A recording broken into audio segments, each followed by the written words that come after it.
Hello students, अब तक periodic table की सीरीज में हमने जितने भी लेक्चर पढ़े उसमें पीरियोडिक टेबल की हिस्ट्री, मॉडर्न पीरियोडिक टेबल, उसके कैरेक्टरिस्टिक्स और पीरियोडिक प्रॉपर्टी में एटॉमिक साइज, आयनिक साइज और आयनाइजेशन एनर्जी के बारे में डिटेल से पढ़ चुके हैं। आज हम पीरियोडिक प्रॉपर्टीज में ही अगली प्रॉपर्टी इलेक्ट्रॉन गेन एंथैल्पी के बारे में डिस्कस करेंगे। इलेक्ट्रॉन गेन एंथैल्पी और इलेक्ट्रॉन एफिनिटी एक ही टर्म है, एक ही चीज है, लेकिन पहले इलेक्ट्रॉन एफिनिटी पढ़ा जाया करता था और अब इलेक्ट्रॉन गेन एंथैल्पी जो कि एक थर्मोडायनेमिक टर्म है, अब क्यों देने की जरूरत पड़ी थी वो सारा कंसेप्ट हम यहां पढ़ेंगे। पीरियोडिक प्रॉपर्टीज में इलेक्ट्रॉन गेन एंथैल्पी क्या होती है, किन फैक्टर पर डिपेंड करती है, पीरियोडिक टेबल में इसकी वेरिएशन का ट्रेंड क्या है, इससे रिलेटेड कुछ रीजनिंग क्वेश्चन आज हम यहां डिस्कस करेंगे। तो आज का हमारा टॉपिक है electron gain enthalpy.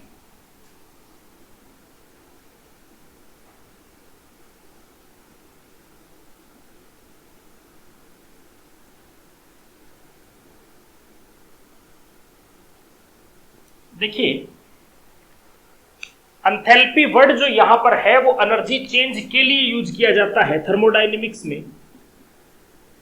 Energy change के लिए जो वर्ड यूज होता है उसका मतलब होता है एंथैल्पी, और यहां से बिल्कुल क्लियर है टू गेन इलेक्ट्रॉन। एक इलेक्ट्रॉन को गेन करने के दौरान जो एनर्जी चेंज आएगा वही इलेक्ट्रॉन गेन एंथैल्पी होता है। इसे एक एग्जांपल से समझिए। मान लीजिए कि आपके पास क्लोरीन एटम है जिसके पास 17 इलेक्ट्रॉन है और जिसकी electronic configuration 1s2, 2s2, 2p6, 3s2 and 3p5 है। यहां से देखिए, पहली शेल में 2 इलेक्ट्रॉन है, सेकंड शेल में 8 इलेक्ट्रॉन है और थर्ड शेल में 7 इलेक्ट्रॉन है। अब देखिए, अगर ये एक इलेक्ट्रॉन और आ जाता तो क्लोरीन का ऑक्टेट पूरा हो जाता। टू कंप्लीट इट्स ऑक्टेट, वो चाहता है कि इसका ऑक्टेट पूरा हो जाए। पी में आपको पता है 6 इलेक्ट्रॉन आ सकते हैं, यहां पर 5 है, एक की इसको रिक्वायरमेंट है, एक की इसको जरूरत है। अगर इसको एक इलेक्ट्रॉन और मिल जाए तो ये क्या करेगा, एनाइन में बदल जाएगा और अपना ऑक्टेट पूरा कर लेगा। देखिए क्या कहना चाहते हैं। क्लोरीन के पास 17 इलेक्ट्रॉन है, पहली शेल में 2, दूसरी में 8, तीसरी में 7। अगर इसे बाहर से एक इलेक्ट्रॉन और मिल जाए तो क्लोरीन इसकी तीनों शेल कंप्लीट हो जाए, पहली में 2, दूसरी में 8, तीसरी में भी 8। इसका मतलब इसकी कॉन्फ़िगरेशन फिर लास्ट 3s2, 3p6 हो जाए। p6 फुल्ली फिल्ड है, s2 फुल्ली फिल्ड है, और ये क्या हो जाए, एक्स्ट्रा स्टेबल हो जाए। ये एक्स्ट्रा स्टेबिलिटी गेन करने के लिए, अपना ऑक्टेट पूरा करने के लिए इसे एक इलेक्ट्रॉन की जरूरत है। अब अगर किसी को कोई चीज की जरूरत है, इसका मतलब ये थोड़ी है वो उसे दे दी जाए या उसे मिल जाएगी। इस क्लोरीन को एक इलेक्ट्रॉन की रिक्वायरमेंट है। हाँ, माना कि इसे एक इलेक्ट्रॉन मिल सकता है, लेकिन यूं ही नहीं मिलेगा। इस इलेक्ट्रॉन के बदले में इस क्लोरीन को एनर्जी रिलीज करनी पड़ेगी, एनर्जी छोड़नी पड़ेगी। आप यूं समझ सकते हो, इस इलेक्ट्रॉन की कीमत है। एक इलेक्ट्रॉन गेन करने के लिए इसे कितनी एनर्जी छोड़नी पड़ेगी, इसका मतलब जाहिर सी बात है इसे एनर्जी रिलीज करनी पड़ेगी, और वो जो एनर्जी होगी वो इलेक्ट्रॉन गेन एंथैल्पी होगी। यहां से ये समझिए, इलेक्ट्रॉन गेन एंथैल्पी जब कोई भी एटम इलेक्ट्रॉन गेन करके एनाइन में कन्वर्ट होता है ताकि वो अपना ऑक्टेट पूरा कर सके, इस दौरान जो एनर्जी रिलीज करता है वही एनर्जी क्या होती है, इलेक्ट्रॉन गेन एंथैल्पी होती है। यहां से समझिए, इसमें जरूरी बात क्या है, जिस एटम की आप बात कर रहे हैं उसकी कुछ कंडीशन है। पहली बात, वो आइसोलेटेड होना चाहिए, अकेला होना चाहिए, वो बॉन्डेड फॉर्म में ना हो। दूसरा वो गैसियस स्टेट में होना चाहिए। गैसियस स्टेट में ये दो कंडीशन किसके लिए है? एटम के लिए जो इलेक्ट्रॉन गेन करना चाहेगा, और जितनी एनर्जी छोड़ेगा वो उस इलेक्ट्रॉन के लिए, वही उसकी इलेक्ट्रॉन गेन एंथैल्पी होगी। तो आप इलेक्ट्रॉन गेन एंथैल्पी को क्या कह सकते हो? देखिए, इलेक्ट्रॉन गेन एंथैल्पी क्या हुई? देखिए, ये वो एनर्जी हुई, वो मिनिमम एनर्जी रिक्वायर्ड, जिसकी जरूरत पड़ेगी, जो रिलीज होगी व्हेन एन एक्स्ट्रा इलेक्ट्रॉन, बाहर से आपको इलेक्ट्रॉन गेन करेगा वो atom, an extra electron is added. किसमें ऐड करना है? To an isolated gaseous atom. कोई एक एटम है जो आइसोलेटेड है, मतलब अकेला है, गैसियस स्टेट में है, आप उसमें एक इलेक्ट्रॉन ऐड करना चाहते हो, बाहर से कोई एक्स्ट्रा, खुद का नहीं है, उस किसी और का है। उस दौरान जो एनर्जी रिलीज होगी वही एनर्जी क्या होगी? इलेक्ट्रॉन गेन एंथैल्पी होगी। इसको आप यूं कह सकते हो, जैसे क्लोरीन आपके पास है, आप इस क्लोरीन एटम में एक बाहर से एक इलेक्ट्रॉन ऐड करना चाहते हो, अब ये इसके बदले में क्या करेगा? एनर्जी रिलीज करेगा, और वही एनर्जी क्या होगी? इलेक्ट्रॉन गेन एंथैल्पी है।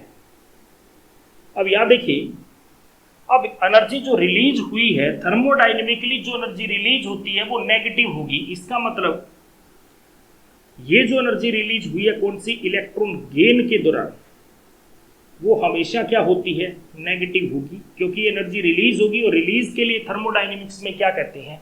माइनस टर्म यूज होता है। अब आप इसको यूं कह सकते हो, देखो पहले ये क्या चीज थी? ये एटम था, अब ये क्या हुआ? एनाइन हुआ। आप ये भी कह सकते हो एटम एनाइन में बदलने के लिए जो एनर्जी छोड़ता है वही क्या होती है? इलेक्ट्रॉन गेन एंथैल्पी होती है। पहले इससे रिलेटेड ये चीज पढ़ी जाया करती थी, देखिए इलेक्ट्रॉन एफिनिटी, ये टर्म देखिए, इलेक्ट्रॉन एफिनिटी। एक्चुअल में अफीन मतलब गेन ही होता है, मतलब एक इलेक्ट्रॉन को गेन करने की पावर, उसकी टेंडेंसी को इलेक्ट्रॉन एफिनिटी कहा जाएगा। अब मैं यहां आपको एक चीज समझाता हूं, देखिए यहां हमने वर्ड यूज किया एनर्जी रिलीज, तो इलेक्ट्रॉन गेन एंथैल्पी रिलीज की बात हो रही थी, लेकिन एक केस मेरे पास है ऑक्सीजन का। देखो ऑक्सीजन का एटॉमिक नंबर 8 है, पहली शेल में 2 और दूसरी में 6 इलेक्ट्रॉन है। अब हमें पता है इसको अपना ऑक्टेट पूरा करने के लिए 2 इलेक्ट्रॉन की जरूरत है। अगर मैं इसे 1 इलेक्ट्रॉन दे दूं, 1 इलेक्ट्रॉन देने के बाद ये कन्वर्ट हुआ ऑक्सीजन नेगेटिव, मतलब एनाइन में बना, और अब इसके पास वैलेंस शेल में 7 इलेक्ट्रॉन हो गए, और इसके बदले में उसने एनर्जी रिलीज कर दी। तो अब इसने क्या किया? एनर्जी रिलीज कर दी। ये इसकी इलेक्ट्रॉन गेन एंथैल्पी हुई। अगर मैं अब भी बात करूं, क्या इसका ऑक्टेट पूरा हो गया है? तो नहीं हुआ, अभी भी इसको 1 इलेक्ट्रॉन की जरूरत है। तो अगर मैं इस O नेगेटिव को, जिसके पास वैलेंस शेल में 7 इलेक्ट्रॉन है, और ऑक्टेट पूरा करने के लिए एक और चाहिए, अगर मैं 1 इलेक्ट्रॉन दूं, असूलन तो ये डेफिनेशन तो ये बात कहती है जब कोई ऑक्टेट पूरा करने के लिए इलेक्ट्रॉन को गेन करे तो एनर्जी रिलीज करेगा। पर हुआ क्या? देखो इस पर पहले से नेगेटिव चार्ज है और इलेक्ट्रॉन खुद नेगेटिव है। अब इन दोनों नेगेटिव के बीच में रिपल्शन है। अब जैसे ही ऐड होना चाहता है, रिपल्शन इसे ऐड नहीं होने देती, इसलिए हमें क्या करना पड़ता है? इस रिपल्शन के अगेंस्ट में एनर्जी देनी पड़ती है, देखो, ताकि ये ऐड हो जाए रिपल्शन के अगेंस्ट और इसका ऑक्टेट पूरा हो जाए। अब आपको कोई ये कहे कि ये इलेक्ट्रॉन गेन करना नहीं चाहता, ये बात तो गलत है। ये अपना ऑक्टेट पूरा करने के लिए इलेक्ट्रॉन तो गेन करना चाहता है, इसलिए पहली टर्म दी गई थी इलेक्ट्रॉन एफिनिटी, मतलब गेन करने की टेंडेंसी। अगर यहां से देखें तो गेन करने की टेंडेंसी है उसके पास, अभी वो गेन करना चाहता है तो उसने एनर्जी छोड़ दी। अगर ये नहीं छोड़ रहा, इससे ये लग रहा है कि ये इलेक्ट्रॉन गेन नहीं करना चाहता, बट एक्चुअल सिचुएशन ऐसी नहीं है, ये इलेक्ट्रॉन गेन करना चाहता है।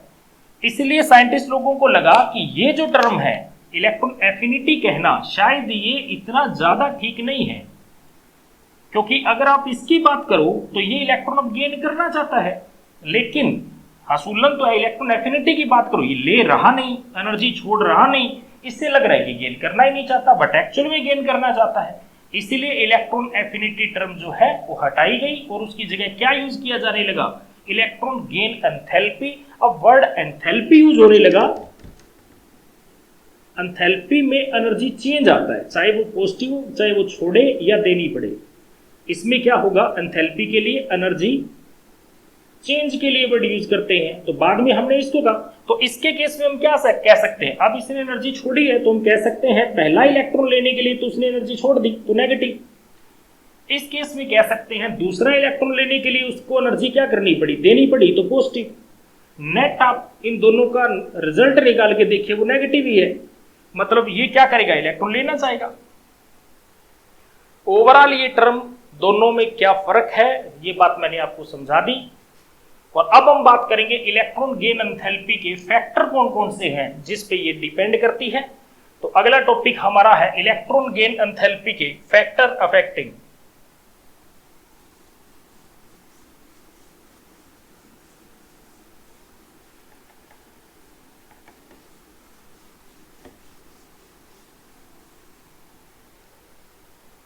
नेक्स्ट टॉपिक है फैक्टर अफेक्टिंग,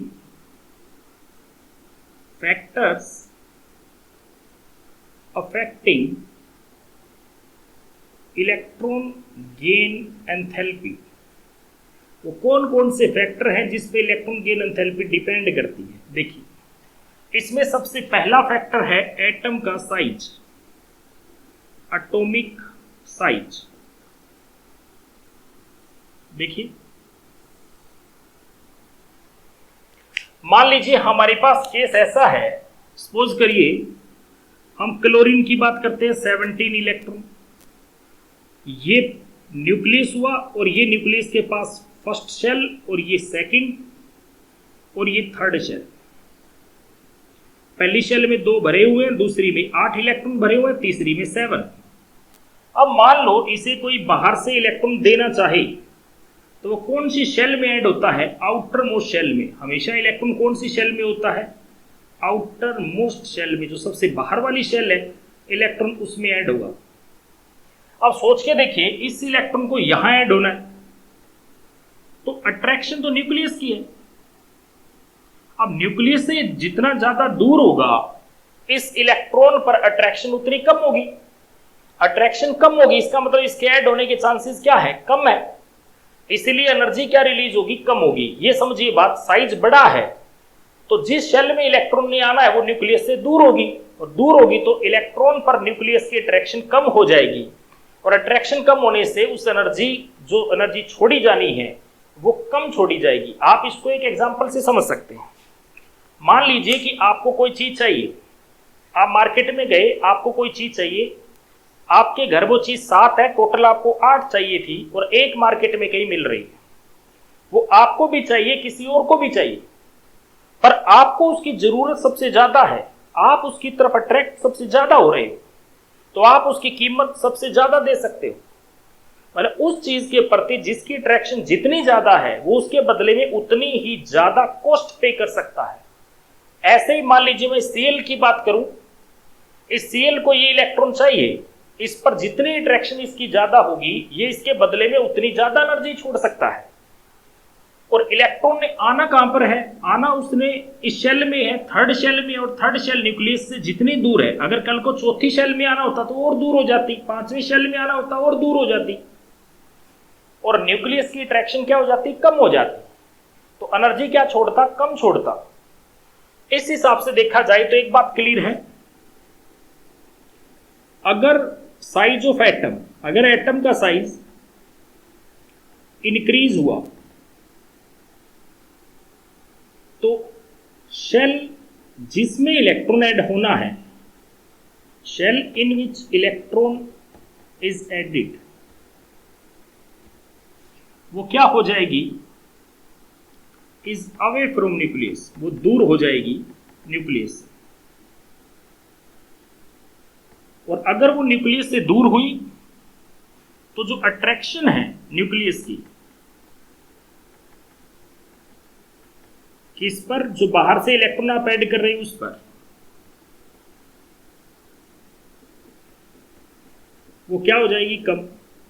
और अट्रैक्शन कम होगी तो एनर्जी रिलीज जो हो रही है वो क्या हो जाएगी, कम। और एनर्जी अगर कम रिलीज हो रही है तो आप कह सकते हो इलेक्ट्रॉन गेन एंथैल्पी क्या है, कम। यहां से एक बात क्लियर है, साइज बड़ा है तो इलेक्ट्रॉन गेन एंथैल्पी कम है। तो आप इससे क्या कंक्लूजन निकाल सकते हो कि जो इलेक्ट्रॉन गेन एंथैल्पी है वो इनवर्सली प्रोपोर्शनल है किसके, साइज के। साइज ज्यादा तो इलेक्ट्रॉन गेन एंथैल्पी कम, साइज छोटा तो इलेक्ट्रॉन गेन एंथैल्पी ज्यादा। तो ये पहला फैक्टर हमारे पास हुआ एटॉमिक साइज से रिलेटेड। और अब हम दूसरे फैक्टर की बात करते हैं, और दूसरा फैक्टर है न्यूक्लियर चार्ज। अभी अभी हमने डिस्कस किया कि इलेक्ट्रॉन जो ऐड होगा उसको अट्रैक्ट कौन करेगा, न्यूक्लियस करेगा। अब न्यूक्लियस पे जितना ज्यादा पॉजिटिव होगा इलेक्ट्रॉन को उतना ज्यादा अट्रैक्ट किया जाएगा। तो यहां से एक बात क्लियर हुई, जैसे ही नंबर ऑफ प्रोटॉन न्यूक्लियस में बढ़ेंगे, प्रोटॉन बढ़े तो पॉजिटिव चार्ज बढ़ेगा, न्यूक्लियस पे प्लस चार्ज बढ़ने से इलेक्ट्रॉन को अट्रैक्ट ज्यादा किया जाएगा। तो अट्रैक्शन क्या हो जाएगी, न्यूक्लियस इलेक्ट्रॉन पर न्यूक्लियस की वजह से ज्यादा होगी। अट्रैक्शन ज्यादा होगी तो ज्यादा एनर्जी रिलीज होगी। ओवरऑल हम कह सकते हैं इलेक्ट्रॉन गेन एंथैल्पी क्या होगी, ज्यादा होगी। तो इससे कंक्लूजन क्या निकला कि न्यूक्लियर चार्ज के डायरेक्टली प्रोपोर्शनल है कि electron gain enthalpy nuclear charge के डायरेक्टली है। चार्ज जितना ज्यादा इलेक्ट्रॉन गेन एंथैल्पी उतनी ही ज्यादा। तो ये हमारे पास हुआ दूसरा फैक्टर। टोटल इसके तीन ही फैक्टर हैं। और तीसरे फैक्टर की बात करता हूं, इलेक्ट्रॉनिक कॉन्फ़िगरेशन। Electronic configuration. अब इलेक्ट्रॉनिक कॉन्फ़िगरेशन देखो, हमने इससे पहले एक चीज पढ़ी थी कि जो हाफ फील्ड है या फुल्ली फील्ड है उनकी स्टेबिलिटी ज्यादा होती है। ये बात हम पहले पढ़ चुके हैं कि हाफ फील्ड जो होगी एंड फुल्ली फील्ड कॉन्फ़िगरेशन जो है, जो हाफ फील्ड है या फुल्ली फील्ड है, ये जो कॉन्फ़िगरेशन है ये आर एक्स्ट्रा स्टेबल। ये स्टेबल है, और जो स्टेबल है उसको बाहर से इलेक्ट्रॉन लेने की जरूरत ही नहीं है। इसका मतलब जायज सी बात है, उनकी टेंडेंसी जो है इलेक्ट्रॉन गेन करने की वो लो है। और जब इलेक्ट्रॉन को अगला अट्रैक्ट करना ही नहीं चाहता तो एनर्जी रिलीज क्या होगी, कम होगी। अब मान लीजिए किसी को कोई चीज चाहिए ही नहीं तो आप बेचोगे तो अगला क्यों खरीदेगा, एनर्जी रिलीज क्या है, कम होगी। आप कह सकते हो इलेक्ट्रॉन गेन एंथैल्पी लो होगी। यहां से क्लियर है कि इलेक्ट्रॉन गेन एंथैल्पी स्टेबिलिटी के इनवर्सली प्रोपोर्शनल है। अगर कोई स्टेबल कॉन्फ़िगरेशन है तो इसका मतलब स्टेबिलिटी ऑफ कॉन्फ़िगरेशन के क्या है, इनवर्सली है। स्टेबल कॉन्फ़िगरेशन किसी की है वो लेना ही नहीं चाहता इलेक्ट्रॉन। तो ये हुए factor affecting the electron gain enthalpy. अब देखिए हम बात करते हैं इसका पीरियोडिक टेबल में ट्रेंड क्या है। Variation of electron gain enthalpy in periodic table.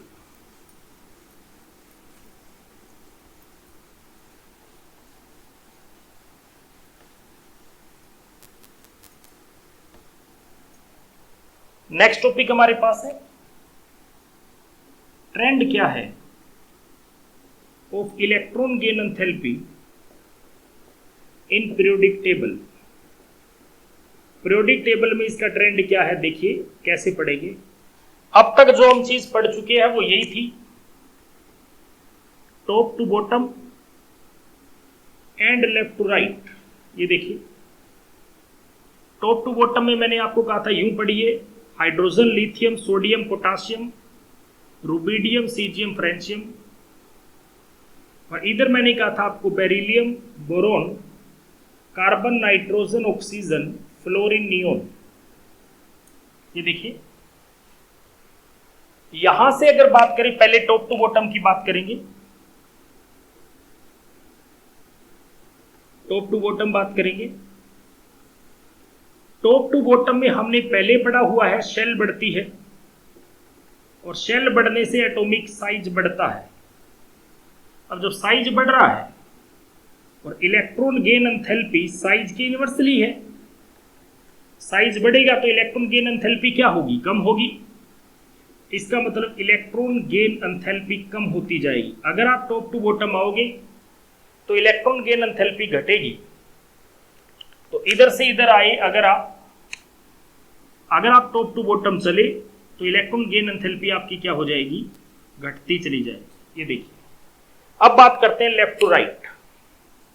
अब बात करते हैं लेफ्ट टू राइट।